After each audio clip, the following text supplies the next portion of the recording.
जय जगन्नाथ सांग मैंने आम दी जन बाहरलु डंगा किणवाकू आउ डंगा दुकान रे पहुँची आम मन पसंदर डंगाटी आम बाछि नेलु से आम 5टा आनी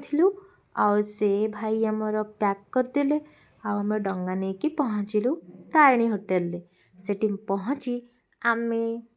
पेट पूजा करने लगिलु माने डोसा खाइबा लगिलु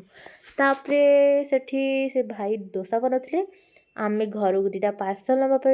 कहलु आ से भी पार्सल बनईदे आ से भाई पार्सल टी पॉलिथिन रे पैक करके आमको देते तापरे आमे घर को गलु देखंतु ये मोर डंगा आ मु घरे पहुँची जाची तापरे सकाळु उठी मु जगन्नाथंकर मुरुज पकईकि मु रेडी होबाको लागिबाको भावुथली तापरे मो दियर साहेब कहले जे भाउज मु भी पकेबी मु कहले हो पकाओ तापरे से भी बहुत सुंदर भी पकेले मते विश्वास हेलानी आपण माने तो देखुथिबे आ पुओ पिला भी एते सुंदर पकाते मते आज पर्यंत विश्वास होनी तापरे मु भी गोटे मुरुज पकईदेली आ बाहरी गली डंगा बसिया एबे मु डंगा बसिया लागली आउ मु